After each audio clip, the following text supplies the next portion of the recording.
Natal é comum fãs da alta tecnologia pedirem um MP3 ou um notebook de presente. Mas há 25 anos, a febre era outra.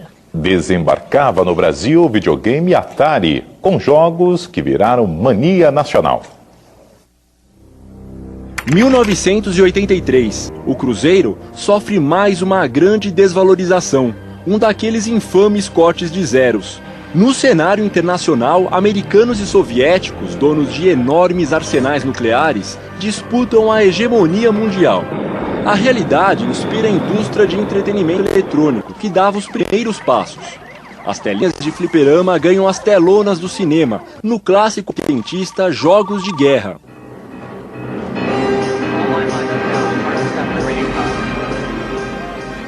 Os americanos já tinham computadores pessoais, mas no Brasil, o espartano telejogo, produzido pela parceria Philco-Ford, era um luxo. Na tela, jogadores em forma de bastão. E a bola? Era quadrada, mas era o máximo. Então a Philips traz ao Brasil o Odyssey, um salto de qualidade gráfica. Os jogos mais elaborados faziam crianças, jovens e adultos ficar horas nas filas das lojas para conhecer o tal videogame. Mas um oponente à altura do Odyssey tinha surgido nos Estados Unidos no final dos anos 70. Nas telinhas do Brasil, um aviso ameaçador de que nada seria como antes. Hoje à noite esta casa está sendo invadida por um inimigo terrível.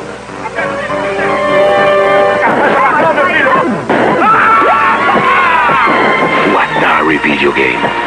A campanha publicitária fez tanto sucesso que o fabricante não conseguia atender a demanda. Apesar do nosso complicado cenário econômico, os estoques evaporavam.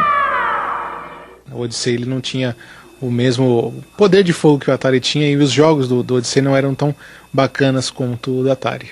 O chamado console, esse corpo principal do videogame, era fabricado em Manaus pela Polivox, uma subsidiária da Gradiente, a partir de componentes importados. O Atari deu o impulso que a indústria nacional de eletrônicos precisava para alçar um novo voo.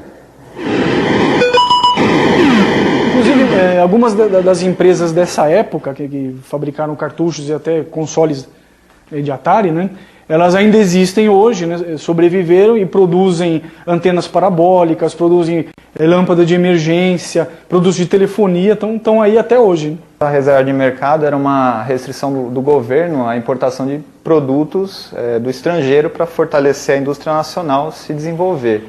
E só que no final acabou os produtos nacionais tendo só um design diferente dos originais.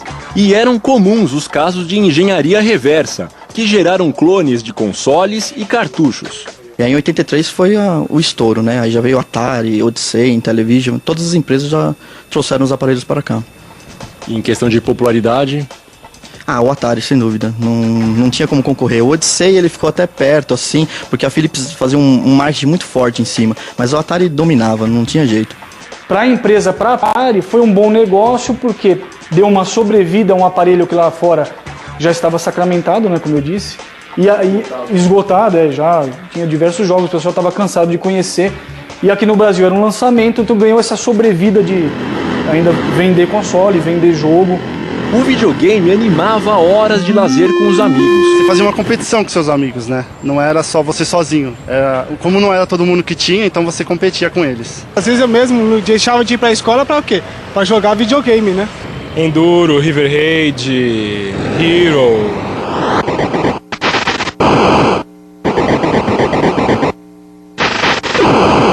O Come tinha o gelinho. Para muitas meninas, ele foi o único contato com os games eletrônicos. Eu gostava mais dessa época, desses tipos de jogos. Agora não me adaptei, não consegui aprender. Se no Brasil o Atari fazia sucesso, nos Estados Unidos a popularidade do videogame já começava a cair. Não demorou muito para que despontasse uma nova geração de videogames.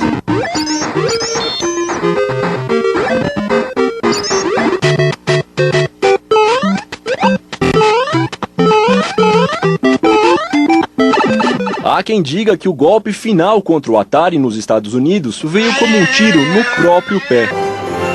O QG da companhia apostou as últimas fichas num grande sucesso do cinema, ET, o extraterrestre.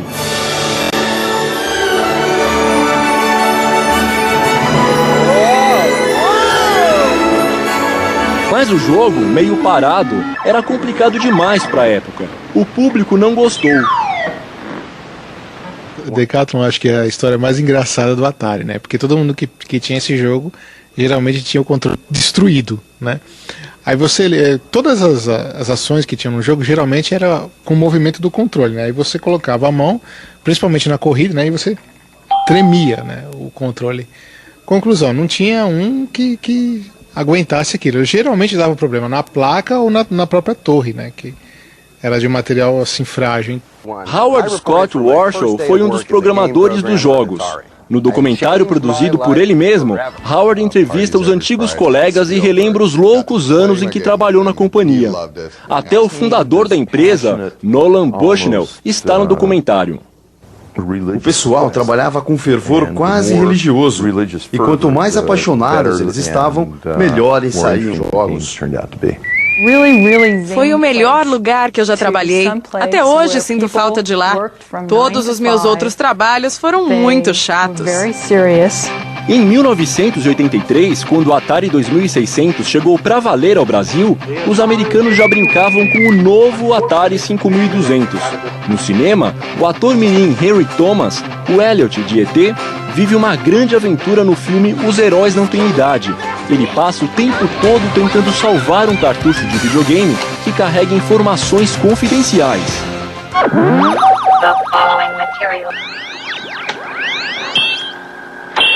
Do final dos anos 80 para cá, a Atari passou por altos e baixos nas mãos de muitos donos.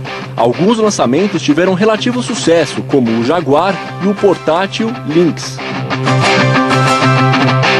Hoje, a companhia tenta retomar uma posição de destaque no universo dos jogos eletrônicos, um lugar virtual que teve boa parte dos fundamentos criados por ela mesma.